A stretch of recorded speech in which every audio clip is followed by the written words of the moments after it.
אתה בורח, קצת מן העיר, היום, במלאת 60 שנה למדינה, החלטנו לערוך ספירת מלאי ובדיקה עצמית. מי אנחנו? מאיפה באנו? מה יש לנו? ולאן אנחנו הולכים? טוב, אז חייבים להתחיל מההתחלה. טוב, היישוב הזה נוסד למעשה, הרעיון להקמתו זה היה ב-1950, כשקבוצה התארגנה בארגנטינה על ידי משה מלמן ויוסף שלזינגר, והם באו לכאן לקיים מאגר עם חברת רסקו ועם ההתיישבות של המעמד הבינוני כדי להקים יישוב בשביל יהדות ארגנטינה. היישוב הזה היה צריך להיות מבוסס על חקלאות וגם על תעשייה, כי היהדות מארגנטינה הייתה מבוססת בעיקר על התיישבות חקלאית, וגם בבואנוס איירס הייתה קהילה מאוד גדולה, ושגם היו מעוניינים לבוא לישראל. עכשיו, הקבוצה הראשונה התארגנה רק בסוף 52. אבן היסוד של היישוב גם הוקם ב-1952, ב-53 התחילו כבר להתארגן קבוצות, ופנו האנשים האלה, משה מלמן ויוסף שלזינגר, הקימו כבר את החברה שנקרא קיירה, וכשכבר רכשו פה את המקום, מקום מאוד מיוחד, בין ירושלים ובין תל אביב, מקום מאוד מבוקש למעשה, וכבר התחילו להקים פה את היישוב, להתחיל לבנות את הבתים הראשונים. לנו היה ידוע שהיישוב הזה יקום כבר בהתחלת 53, אז התחילו כבר להגיע הראשונים, וכבר התחלנו להגיע פה למקום הזה, להתיישב, למרות שהבתים היו עדיין לא מוכנים, או עדיין לא היה כביש פה.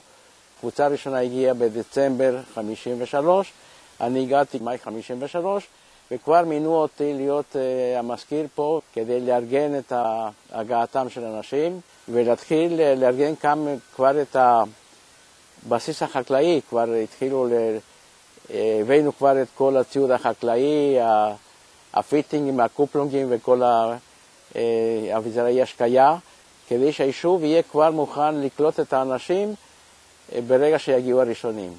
החקלאות בו הייתה מאוד קשה בהתחלה, והיינו רגילים לחקלאות אקסטנסיבית, חיטה, ופה הגענו והיינו צריכים להיות חקלאים. חקלאים עם לול ורפת וחקלאות בכלל.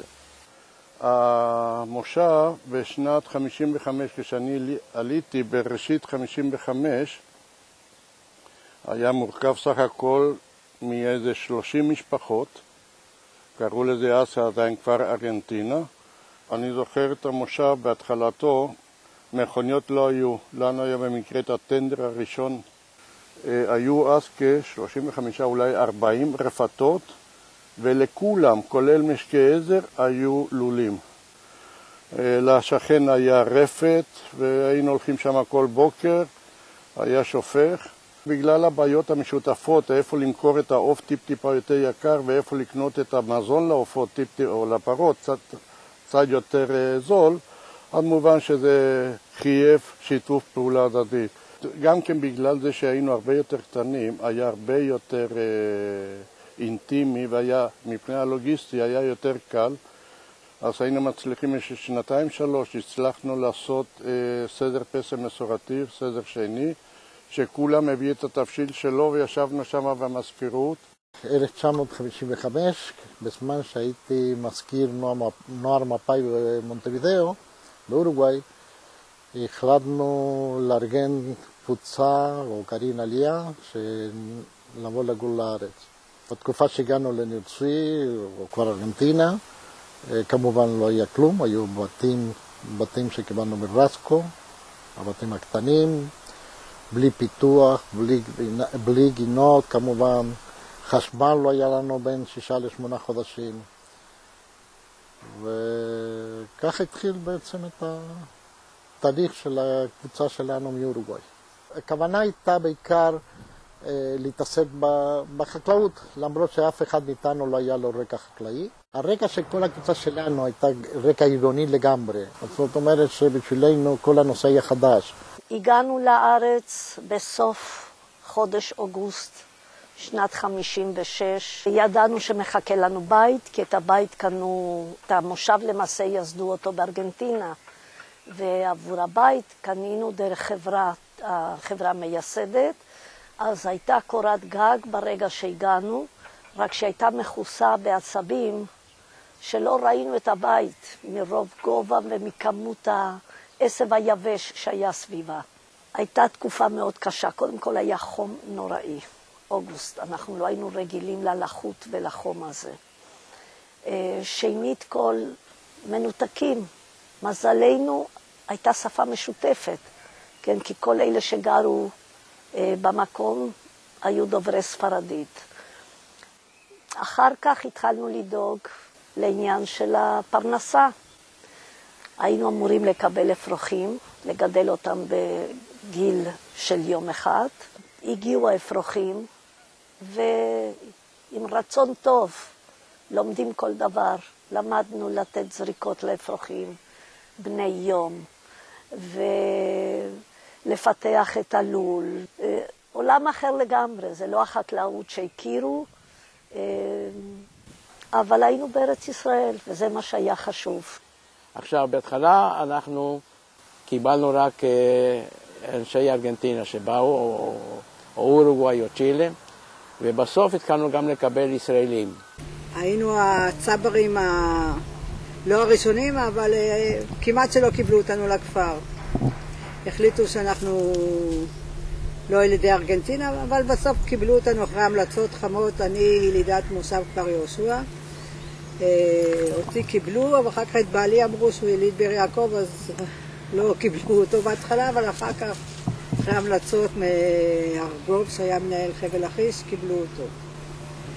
באנו, התחלנו לעשות פה בחקלאות.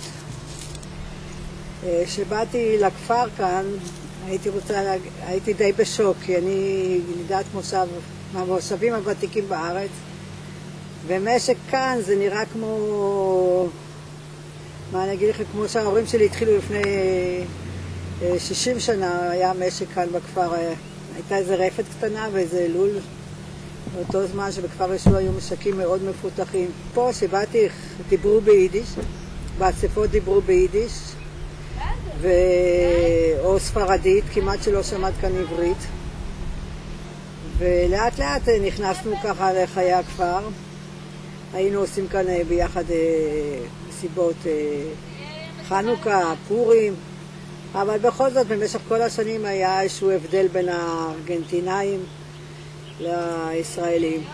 אחרי שכבר יצאתי לפנסיה, אז התחלתי להתחבר כאן יותר עם הבנות, עם המועדון של גיל הזהב, אבל כמעט שלא היו לנו קשרים, רק עם השכנים, אבל קשרים חברתיים לא היו לנו עם הארגנטינים.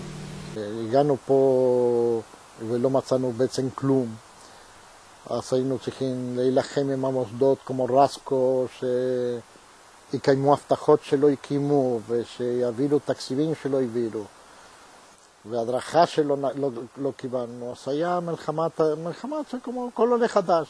ביסוד של הכפר הייתה שיהיה כפר חקלאי ותעשייתי,